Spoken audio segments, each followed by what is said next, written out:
All right, everybody, welcome back to Mohawk Motors. My name is Jason. I got to catch you up a little bit.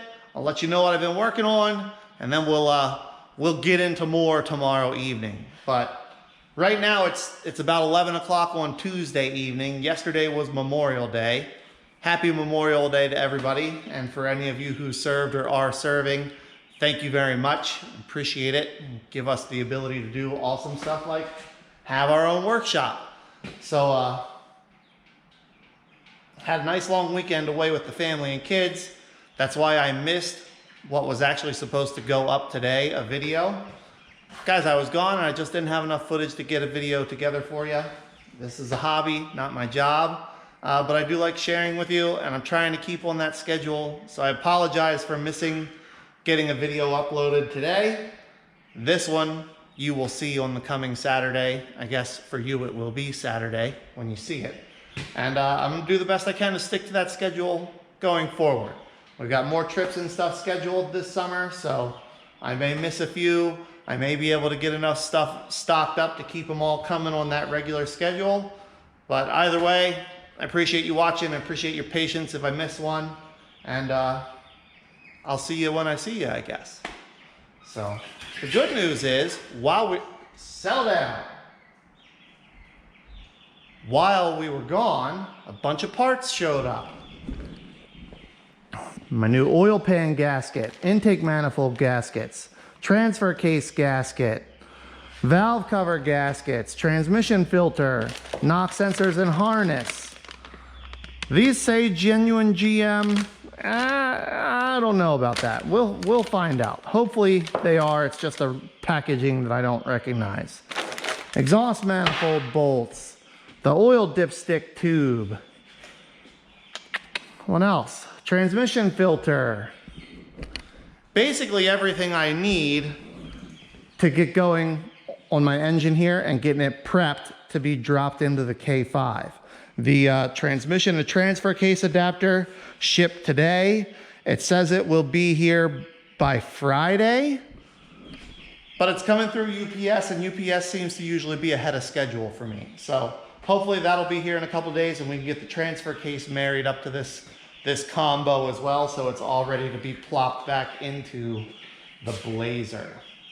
I've been doing a bunch of tidying down here this evening. Like I said, it's about 11 o'clock. I'm actually wrapping up, but rather than do a bunch of catching up tomorrow, I figured I'd give you this now. I've been tidying up down here. I left the workshop in a mess and needed to get that squared up. And I got the oil leak on this thing fixed, hopefully. It appeared to be the lower main seal. This is a vertical crank engine, so the lower main at the bottom. When the engine was hot and then you shut it off, it would accumulate oil in the main pulley down there. So only thing I could find under there that could be leaking oil is that seal. So I got everything pulled apart, seal replaced, put back together. I've had it running. You couldn't tell if it was leaking when it was running before, but you would be able to tell after it was up to temp and then you let it sit. Oil would accumulate in that main pulley, like I said. Goodness, ladies, excuse me. So, had it running, got it up to temp. I'm gonna let it sit overnight. Hopefully tomorrow when I come back down here, it'll be dry and good, and I can get that back to the neighbor. And then, like I said, we'll get going on all the parts that we have for our 6-liter and 4L80 that are going into the K5. So I think that's it for now. Like I said, I wanted to get you caught up now rather than even more catching up tomorrow. And tomorrow we'll get after some more of the fun stuff. So appreciate you guys, and I'll see you tomorrow. Well, team, it's the next evening. You can see I've got the engine lifted up a bit higher here just to make it a little more convenient to work on. Pulled off the oil cooler lines, pulled out the two bell housing, or I guess technically torque converter cover bolts that go into the oil pan. And we're about to drop the oil pan off of this thing. Big money, no whammies.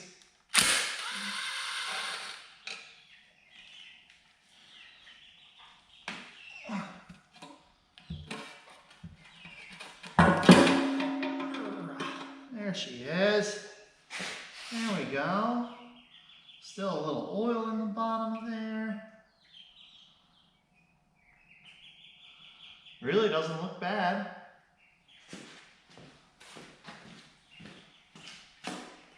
I mean, pretty much what you'd expect for a used engine. Doesn't look sludgy in the bottom. Good news. We'll get the dipstick tube off of there next and get that O-ring replaced, and then we'll stick the oil pan back up on it.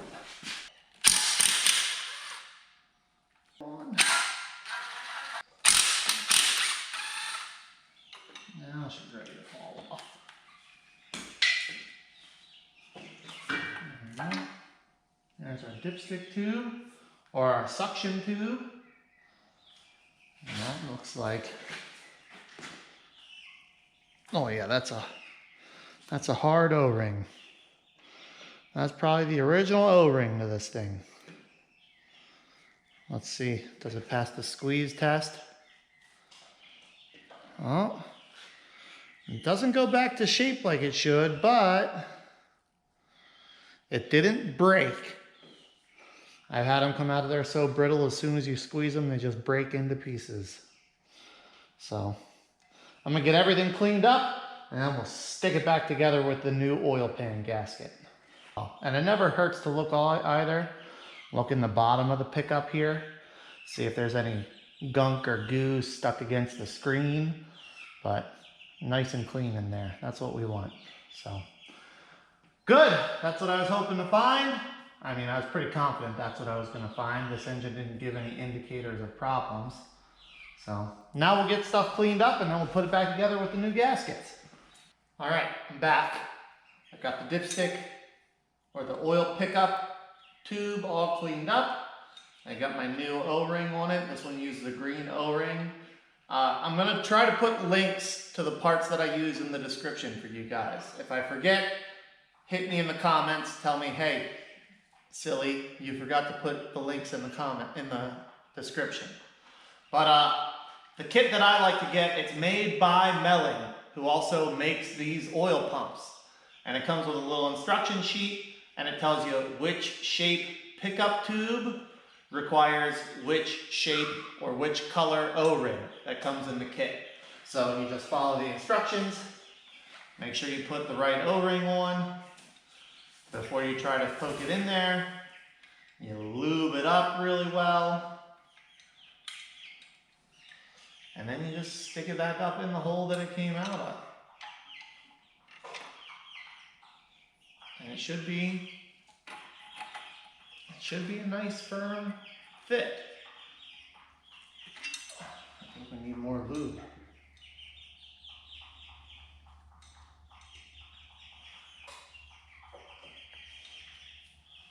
Try that.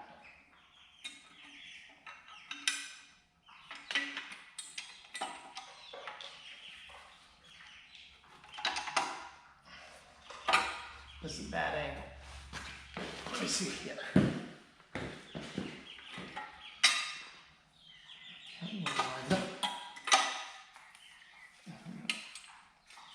Then we're going to push. There she goes. Once she goes up in there,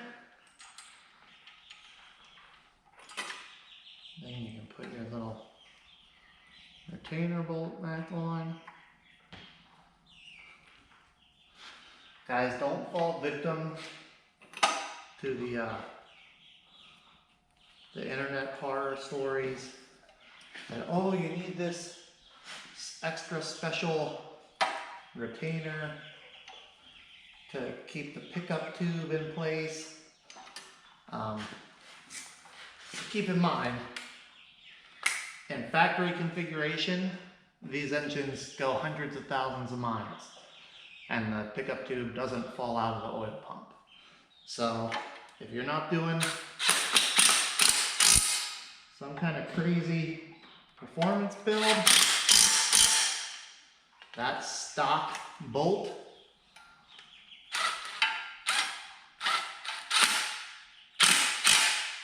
probably be just fine for your application. There we go. Just like that. Oil pump pickup tube has a new O-ring and it's right where it belongs.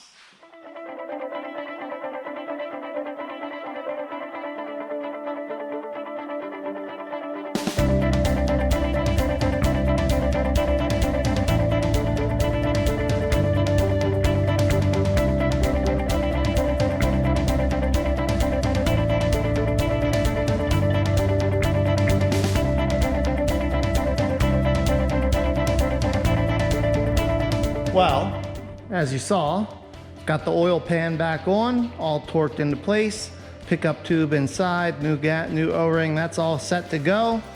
I thought for sure I just had a factory oil bypass cover here, and I've looked everywhere and I don't have one. I don't even have one on one of my engines that I'm saving for something else. They're all 6 liters, so they all have oil coolers on them. So, I dug through my stash, and I do have this ICT billet. Basically, it's instead of just a bypass, it's a tap. So you can run an oil feed out of this for a turbo or a bypass filter or something like that. So, I went ahead and put that on there because I want to get it together. I've had that thing sitting in the box for who knows how long. Might as well just use it. And now I'm working on the valve cover gaskets. So I figured I would just give you a peek underneath before I stick this one back on. And everything over here, I mean, it looks average for a, I don't know, 150, 200,000, who knows how many mile engine. Everything looks like it's getting lubricated. I don't see any alarming wear or shiny metal or anything like that. So I'm just gonna put the valve cover on with the new seal and call it good. I did put the new dipstick tube in, so that's good. I'm just gonna keep moving along, guys. I'm not overthinking this thing. We're doing basic maintenance, so it'll go in there, it won't leak, and it'll run just like it did in the truck it came out of. So I'm gonna stick those on, and then I'll probably call it for the evening. So I'll see you in a little bit. Calling it for the evening, guys. I got the valve cover gaskets done on both sides. They're all sealed up. They shouldn't be leaking anymore. Like I said, did the oil pan, the oil filter, the oil bypass, pickup tube O-ring, and the dipstick tube. So, a little bit, just chip away at it. We'll get there. Tomorrow I'll probably come down and see if I can't get started on the intake manifold and the knock sensors and knock sensor harness and get those knocked out. And I think once I get those knocked out, then I'll give this thing one more really good, as deep and thorough as I can pressure wash, and then maybe paint it, maybe not. I keep going back and forth in my head. I'm reminding myself, like, this thing is going in an old Blazer. There is not one shiny thing on that truck, so is it really gonna make that much difference if I try to make this engine look shiny and pretty? I don't know. I don't think it, I don't know. I'm gonna sleep on it. We'll decide later. So that's it for tonight. I'll see you guys tomorrow.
Well, everybody, my parts pile is shrinking. Have some water pump gaskets, my motor mount adapters, exhaust manifold bolts, transfer case gasket, and transmission filter. My only new parts left here. Still got the clamshells too. As you saw, I got the other stuff all swapped out. The knock sensors and harness, the intake manifold gaskets, the front cover gasket, and the front main seal. Got the accessory brackets off. Got the block cleaned up some. Water pump off, obviously. So I'm happy with where this is. I don't have anything else to do to it, except I am going to pressure wash it again. With the accessory bracket off and the water pump off, I have a little bit more access to the front, so I can pressure wash it off a little bit better, get it a little bit cleaner, which I want to do. I thought about it over the last night and today, and I'm not painting this one. This project, this is a good practice for me, and everything doesn't have to be perfect. I could spend a bunch of time trying to prep and clean and get this engine painted and shiny and sparkly. Ultimately, I'm dropping it into a truck that I bought for $1,200. It doesn't make sense to spend that time on it. The rest of the truck is not going to be sparkly and shiny and clean and nice. So it's not worth the time and effort it's going to take me to try to make the engine sparkly and shiny and clean and nice. So I'm going to get it as clean as I can with the pressure washer. And I'm going to put everything back together. And then I'm going to get it put into the truck. I did come down earlier today and I took the transfer case and transfer case adapter off.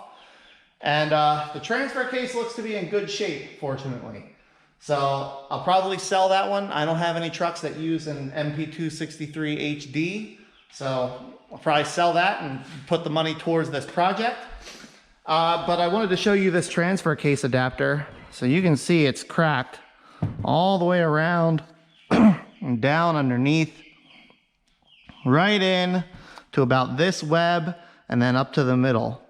And that crack goes all the way around this thing, right over to this web. So we only had from here to here still actually solid and holding that transfer case on. Less than a quarter of this adapter was still holding that transfer case on. So it was probably only a matter of time until the thing just broke off entirely. And who knows how long they've been running it like this. You can see like it hasn't had any transmission mount bolts in it for a long time because the mount has literally worn off the pads of the adapter. It's worn into the cross member and the mount have worn into the adapter. Like, this thing's been like this for a while. They must have just been pouring ATF into this thing every time they stopped somewhere. So I'm glad I found that. Hopefully the transmission is okay. From looking at the pan, I think it'll be just fine. But we'll find out once we get it in the truck and try to drive the thing. But that's it for tonight. It's about 11 o'clock. My goal was to finish getting the engine all gasket fixed up and ready to be pressure washed again. And I've done that. So I'm gonna go get some rest. I'll come back down tomorrow and see what else I can get into. Maybe it'll be a nice day and I can pressure wash it. Maybe not, and I'll have to find something else to keep busy. So that's it for tonight. I'll see you guys tomorrow. Woo! Well, it's another exciting Friday evening in the workshop, everybody. And well, if I'm being honest with you, I've been procrastinating. I was a little low on motivation this evening. So I just started with some very simple, easy stuff to try to get myself rolling. Next thing I know, I'm doing things and I gotta get this wrapped up because I want to get this video up for you guys tomorrow morning. So it rained all day. I wasn't able to pressure wash the engine, so that'll have to wait. Maybe tomorrow the weather will be nicer. So rather than working on that, I decided let's harvest the rest of what I need and the rest of what I think is worth harvesting off of this donor truck, right? So this thing. And I went through some of it's stuff that I need, right? I stole the OBD2 connector and the throttle pedal. I'm gonna need both of those in the Blazer. So pulled those out, that was pretty easy. The driver's door handle is in really nice shape, and these things are very difficult to find in good condition or the plastic's not all broken up. So I pulled that. It had remote entry, so I pulled the passenger side passenger door module. And if you didn't know this, the remote entry functionality and transmitter, they're in this passenger door module. So I may need that for a truck that I'm going to convert. In the future, I may just sell it to somebody that needs one, whatever, but I have it. I know it works because I tested it before I brought the truck in and took it apart. So that's a valuable little piece to have there. I also took the driver's door module. It seems like I'm always short on regular, only 2-window power window switch modules. I have plenty of crew cab modules, but the 2-window modules I'm always in need of. So I'll hold on to that until I need it or somebody else does. Saved the passenger door panel. It's dirty, but it's in really good condition. None of the mounting brackets are broken off. It's not scratched up and cut up. It's just dirty. So I may have a need for that in the future. I pulled the center console out. The center console is literally like the only substantial interior piece of this thing that was in good shape, which is funny because usually they're destroyed.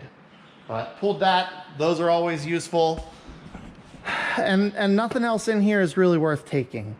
The steering wheel is a base model steering wheel. It's a leather steering wheel, so I may pull the steering wheel off once I get it loaded onto the trailer for scrap.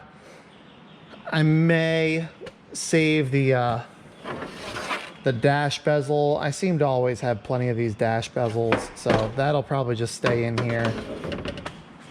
The radio, the buttons are all worn out. The HVAC module, almost all the backlights aren't working. I've got a couple of these little accessory light switches. So, sorry, didn't mean to bump you. So I don't really think there's that much else in this thing that would be worth keeping or holding on to. So I'm probably just gonna, the rest of it will just go to scrap. So it is what it is. It's not like I have trouble finding these trucks. So I think that's where I'm leaving it for this video. I'm gonna get this in the computer, finish getting the video edited, and you guys will get to watch it tomorrow morning. So thanks a lot for watching. Hope you enjoyed. Next video we'll pick up where we left off. And until then, take care.